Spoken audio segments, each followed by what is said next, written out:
Jordan has constantly sought to break through the barrier of fire with peace and moderation, amid instability in the Middle East. This case represents the state. Instability in the Middle East. As His Majesty sought to spread harmony as a condition for the civilizational growth that he wanted. And Jordan became, and faced with an urgent need for future projects and initiatives, and the initiative of His Majesty King Abdullah II. The week of the United Nations Harmony events, to advance Jordan as if it were a true model of interfaith harmony, which came after the unanimous adoption of His Majesty's initiative before the United Nations in the month of October 2010. As an annual platform to spread awareness and understanding between interfaith dialogue groups and good intentions.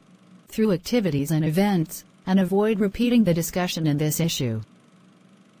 His Majesty the King also spoke about tourism in Jordan, following the words of His Majesty the King, intensify the intensification of tourism work in the kingdom and promote it locally, regionally and internationally.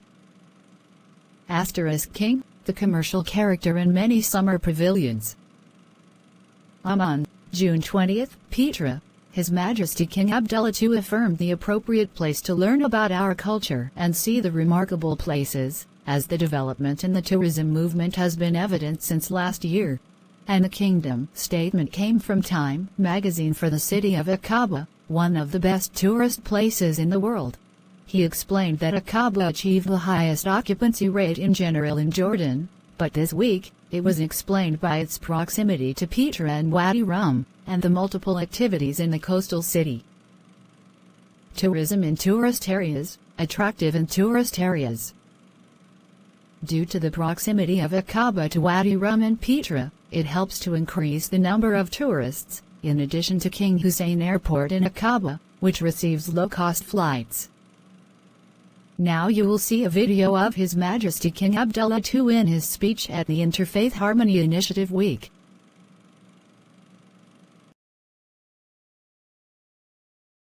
Religions, who also hear God's call to respect all humanity in equal dignity and compassion as we make a shared journey through difficult terrain on our path to peace and hope. Let me thank all of you who walk that path with us.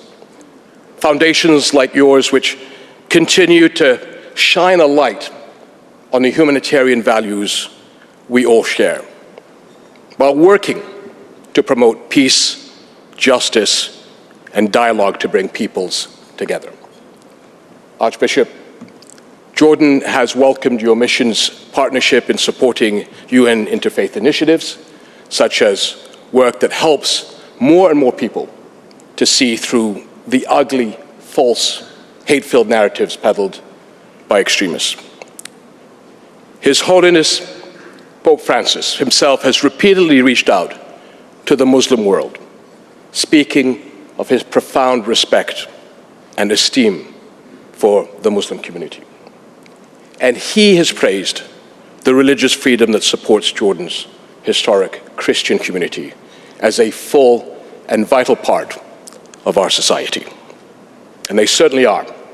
And in this regard, let me repeat what I have said so often. Arab Christians are an integral part and valued part of our region's past, present, and future.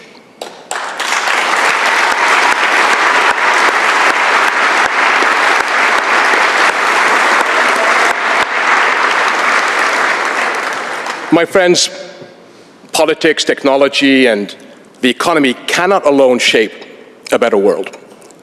It is how we as humans use these tools that makes all the difference. This reality puts front and center the values we learn by talking and listening to each other. Mutual respect, cooperation, and our shared humanity. Bismillah ar-Rahman ar-Rahim. The Prophet Muhammad, peace and blessings be upon him, said, "None of you has faith until you love for your neighbor what you love for yourself." This is what it means to be a Muslim. Among the very names of God we hear the compassionate, the all-merciful. All my life, Every day, I have heard and used the greetings, Assalamu alaikum. A wish for the other to be blessed with peace. This is what it means to be a Muslim.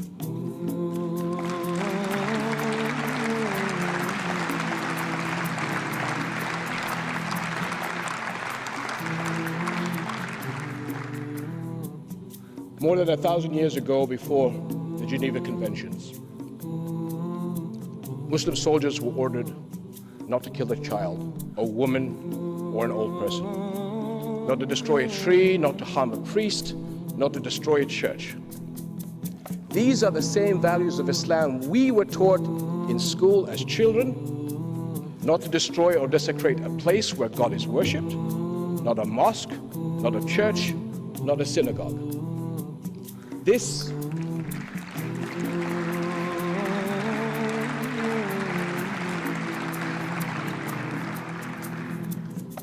is what it means to be a Muslim. These are the values I teach my children, and they will hand it on to theirs.